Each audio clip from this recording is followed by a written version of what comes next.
یوسفزای صاحب مهرباني وکړه.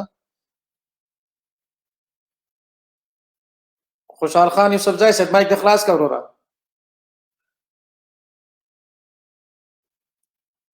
خوشحال خان یوسفزای صاحب مایک دې بند ده. سلامونه. وعلیکم السلام.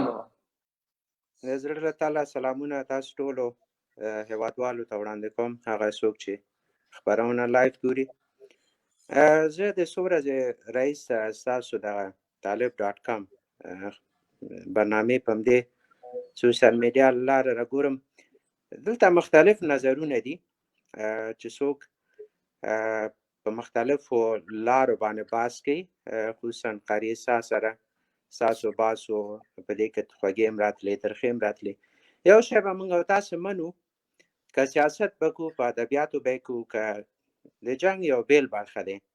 جنګ خو هغه دی چې دا 40 کاله زموږ ملک خراب کړ.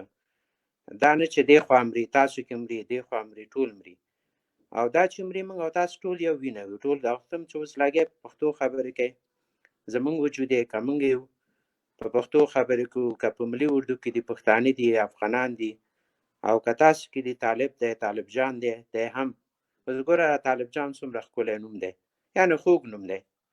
او که دا په ښه لاره باندې استفاده چې زه فکر کوم چې د ټول ولس او ټول به پرې باندې راځي، ورباندې به خوشحالي. د طالبانو په یو وخت کې چې کله طالبان راتلل، زه هغه وخت کې کوچنی وم، وړوکی وم په لغمان کې. نو خلک دومره خوشحاله ول چې حتی دغه ګلونه به یې اخیستل او چې طالبان به راتلل پرې باندې به یې اچول. ځکه خلکو ته امید پیدا شو. د 40 کال نه وروسته جنګونه شو، داخلي مشکلات راغی، ټول خلک داسې شول چې زیاتې دغه شر د فساد نه نور په 2 سوګمو راغلل. نو دې کې د طالب نظام راغی. طالب نظام چې راغی ډېر خلک خوشحاله ول او تر یو ځای پورې کامیابه هم دوی مخکې لاړل. هغه کامیابي په دې کې وه چې اسلامي نظام تر یو ځای ښه قایم کړی و، غلا چا نه شي کولی. یو شی پکې ډېر ښه و چې چا به ګناه وکړل اتومات به هغه فیصله پرې باندې وشوله، هغه به قصاص شو یا به د هغه لاس پرې شو. غلا بنده وه، چا په چا زور نه شي کولی. د ننګرهار نه به ته سپین بولدک ته تلې، چا درته ویلی نه چې څوک ته. دا هر شی مثبت درلودل.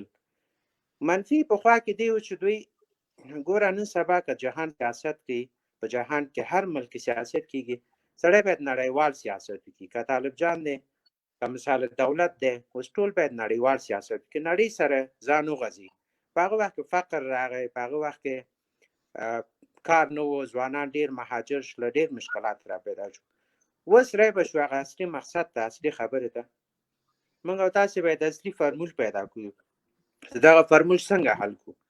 اوس ګوره زه که تا ته مثال سپک او سپورې ووایم، مثال ته خپله چې زمونږ خپل وجود یې، خپل طالب یم، خپل پښتون یم، خپل ورور یم، که مثال ته موږ ته ووایې مثال ته یې ووایې اول خو زه هېڅ کوم نظام کې زه نه یم، نه یو رعایت یم. نو دې په خاطر باندې موږ او تاسې ډېر ښه فرمول ورته پیدا کړو چې هغه فرمول زموږ او تاسو د دغه بحران د لارې حل ولټوي، هغه لارې د حل پیدا کړو. ګوره که چېرې تاسو سمه ده، مخکې زه یو خبره چې ډېره مهمه ده چې زیاتره دوستانو به ورته اشاره کړي که بیانې کړي. پخوا د طالبانو د نظام دغه یو مهم سوال دا و چې امریکایان دې ووځي د افغانستان څخه، امریکایان دې ووځي، دوی اشغال کړی ده، دوی راغلي افغانستان ته. ګوره یو شی زه درته وایم، دوی 40 کال امریکایان 40 کاله کوشش کړی یا لا زیات د ظاهرشاه په وخت کې دوی مجاهدین وروزل، دوی مختلف نه وو. هغه وخت کې ګوره د ظاهرشاه په وخت کې کوم روسو دلته څوک دلته کفر و، دغه موجودونه زموږ پخوا مول، خلک به سهار وخته تلل، زموږ نیکونه به تلل. هغه وخت کې چې وروره که دا خبرې دې لږې رالنډې کې، دلته نور کسان په سټوډیو کې ناست دي، تبصره دې ډېره اوږده شوله. 2 دقیقې به زه خو هغه اصلي مهم 2 دقیقې چې تا ته نور هم درکړو، دا به ډېره ناجایزه نه وي د خلکو سره. زه به 2 دقیقې ما ته وخت راکړه، زه وایم کېدی شي زه دغه د ټول تا د ظاهرشاه وخت ته لاړلې. وروره ظاهرشاه دې الله تباه کړي، ظاهرشاه موږ څه کوو؟ دا اوس وخت باندې وغږېږه، دا ظلم، دا وحشت وګوره، دا څه حال روان د افغانستان کې.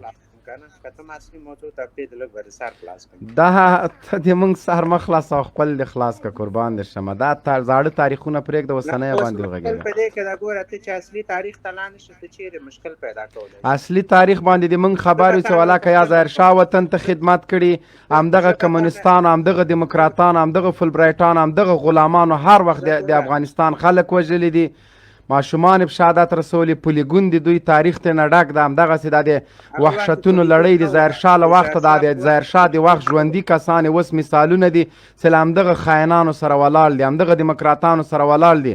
هېڅ کله تاسو په دې درد باندې یو ورځ غږ جي که د افغانستان کې دا ظلمونه څوک کوي؟ د روسانو او د خلقیانو ټول وحشتونه هم د مجاهدینو په غاړه ور واچول. اوس غواړئ چې د دیموکراتانو د وخت د بوش او د ټرمپ او د اوباما د ټول وحشتونه دا یې طالب غاړې ته واچوئ. دا خو ناممکنه ده. په تاریخ موږ خبر یو، هر وخت موږ سره ظلم سوی ده. ته اوس د تاریخ نه موږ ته خبرې مه کوه، مهرباني وکړه په موضوع باندې فوکس وکړه. وخت ډېر ونیو، زه د بیخي په خبرو پوه نه سولم. ستا څه شی وویلې؟ هوښیار سړی هغه دی چې په 2 خبرو باندې سړی پوهېږي. په 1 دقیقه کې دنیا خبرې پکې مفهوم راټولي.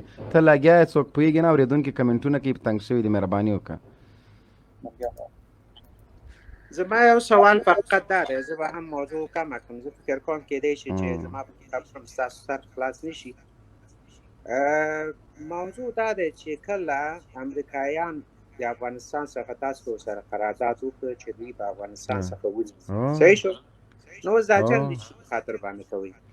جنګ د دې دپاره د امریکانو مزدورانو د 18 کاله چې جرمونه کړي، 18 کاله یې وحشتونه کړي، د امریکانو تر څنګ درېدل، د ما په کور شین سترګې امریکان راوسته چې لږ د هغوی غوږونه هم پیتاو کړه او تر هغو پورې چې خپل شرایط پرې ومنو لکه څنګه چې په امریکانو ومنل. عقاب صاحب مهرباني وکړه. شپېته کاله به حل شوی وکړ، نو دوی درته غږ حل کېږي انشاءالله. نجیب هم خلکو ویلې د نجیب حکومت نه ختمېږي، لیکن مجاهدینو څنګه نسکور کړه. دا خیال دا د تاسو خیالات دي. تاسو خو له امریکا سره جګړه هم ناشونې بلله، لیکن نن د امریکا امپراتوري ګورئ د طالب خو ته پرته ده. نن د امریکا غرور ګورئ چې طالبانو ګونډه کړی ده، ټرت نسي تې کولی. بېګا به د ټرمپ ټویټ لیدلی، د خلیلزاد خبرې به دې اورېدلې وي. لطفا تا نه مو هیله دا ده چې رسنۍ لږ تعقیب کړي تر څو په حقایقو باندې ځان خبر کړي. له امریکا سره جګړه دا خلکو ناشونې بلله، لیکن نن له امریکانو سره جګړه د بري مینار ته رسېدلې. امریکان به په 14 میاشتو کې چې 3 میاشتې تېرې شوي، 11 میاشتو کې د افغانستان خاوره پرېږدي. دلته به موږ واقعي اسلامي نظام لرو، دلته به عدالت پلی کېږي، دلته به د شهیدانو ارمانونو ته لاسرسی کېږي، دلته به د کونډو او د یتیمانو حق او حقوق به جای کېږي. وروره تاسو خو دا ټول خیال او محال به له موږ په یاد دي. په 2001 کې یو کس ما ته ویلې دي، ما په کور کې ناستو، ما د ترانه اچولې او د فقیر محمد درویش په خپل کور کې ما ته تهدید وکړه، وای بند که دا لوچکي دی، وای بند که. نو د ګیلاسو شور چای چې په دې خولې مې ووهه، اوس هم هغه داغ پکې سته.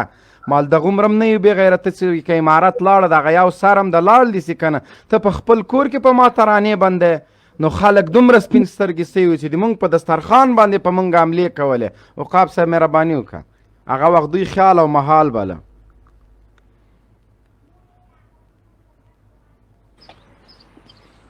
عقاب صاحب غږ دی نشته.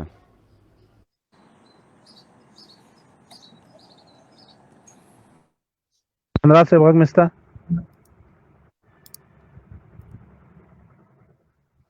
غږ مې سته؟ او عقاب صاحب وشته. مهرباني وکړه. مهرباني. صحیح شو. ما د دې مخکې ملګري خبرې تر حده پورې واورېدلې. د وروستنۍ یو پوښتنه وه، مخکې خو تبصره وه. زه د ټولو خلکو ته وایم چې د الله په خاطر د یو اقلیت او د یو پردیپال، د یو بې اصله او بې نسله اقلیت له تبلیغاتو نه مه متاثره کېږئ، له غربي رسنیو نه مه متاثره کېږئ. افغانستان د موږ او تاسې خاوره ده، دا د موږ او تاسې د ناموس حیثیت لري. د دې دفاع په موږ او تاسې باندې فرض ده او واجب ده. ګورئ، تاسې دغه سوال بار بار کوئ چې امریکایانو او طالبانو تر خپل منځ تړون کړی دی. دغه تړون ولې نه تطبیقېږي؟ دغه تړون د تطبیق په وړاندې خنډ څوک جوړېږي؟ دغه خنډ چې جوړېږي د ده ګریوان ته ولې تاسې لاس نه ورچوئ چې افغان وژنه ولې غواړئ؟ ولې د وینو تویېدل غواړئ؟ ولې دغه مسؤلیت چې تاسې نن طالب ته راجع کوئ، ولې دغه د کابل ادارې ته نه راجع کوئ؟ امریکایانو او طالبانو خو په خپل منځ کې توافق کړی. امریکایانو د افغانستان ارضي تمامیت اشغال کړی و. د اشغال د پای تړون طالبانو امضا کړی. امریکایان به په 14 میاشتو کې له افغانستان نه وځي.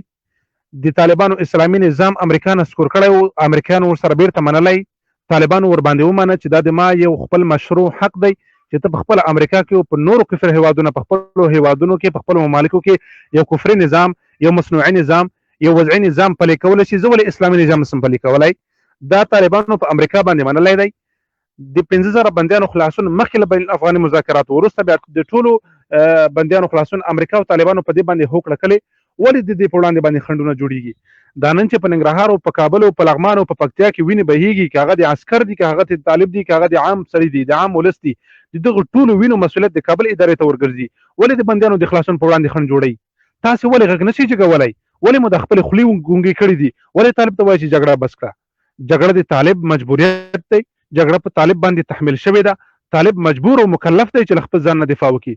طالب په دې باندې مجبور دی چې له خپلې خاورې نه دفاع وکړي. طالب په دې باندې مجبور دی چې هغه ځمکه چې د تسلط لاندې ده په هغې کې چې یو څوک حاکمیت پیدا کوي، یو څوک په هغې کې پوستې جوړوي، هغې کې نظامي قرارګاوې جوړوي، دا د طالب مکلفیت او مجبوریت دی. طالب په دې باندې مامور دی چې دی باید هغه ځای نه دفاع وکړي او هر هغه څوک که هغه بهرني دي او که داخلي قوتونه دي له هغه ځای نه مسح کړي، لکه څنګه چې په لغمان کې مسح کړل. دا نن چې په لغمان کې اوس هم د ملي اردو والا مړي پراته دي، بویونه کوي، د دې مجبوریت دا طالب درلودل. ولې عسکر دا جرأت لري او دا اقدام کوي چې راځي د طالبانو د حاکمیت په ساحه کې هلته پوستې او هلته بیزونه جوړوي؟ دا واک دوی ته چا ورکړی دی؟ دوی څنګه دا جرأت وکړه؟ دا 13 کاله کې ولې نه جوړول؟ خو دا له دغې نه په استفادې باندې چې راځه دلته طالبانو اور کم کړی دی، له دې نه په استفادې باندې دوی خپل نظامي قوتونه د طالبانو ساحې ته راوستل. یعنې خلاصه دا چې حاکمه ډله د غني او د غني ملګري هغه غواړي چې همدغه ملي اردو والا د طالب تورې ته ور واچوي. هغه قصدن او په قصدي توګه غواړي چې افغان وژنه دوام پیدا کړي. خو دغه عسکر ولې نه پوهېږي؟ ولې د طالب د عفو له فرمانه په استفادې باندې ولې طالب ته نه ورځي؟ ولې طالب سره د وروري لاس نه ورکوي؟ دغه 18 کاله دوی په دې باندې پوه نه شول چې اجنبي قوتونه راغلي وو، خاوره مو اشغال کړې وه. همدغه اجنبي قوتونه نن روان دي ټیټې سترګې او دوی همدلته یوازې پرېښودل د طالب عدالت ته. نو ټولو خلکو باندې، ټولو ورونو باندې مې غږ دا دی چې د الله په خاطر باندې دغه څوک چې د دغه تړون د تطبیق په وړاندې خنډونه جوړوي، د دوی په خلاف باندې غږ جګ کوي. طالب په دې باندې مه ملامتوه. طالب مجبور او مکلف دی. طالب کور بمباریږي، د طالب بچیان شهیدانېږي، د طالب مساجد او مدارس بمباریږي، خاورې کېږي. طالب لاس تړلی دی، طالب په لاس کې بنګړي دي، طالب د انتقام ځواک او قوت نه لري. طالب لاسونه چا تړلي دي؟ طالب مجبوریږي دې ته، طالب د انتقام ته مجبوریږي او مجبور شوی دی. طالب تهدید شوی دی، طالب 18 کاله وژل شوی دی. طالب ته بیخي د ژوند حق چا ورکاوه نه.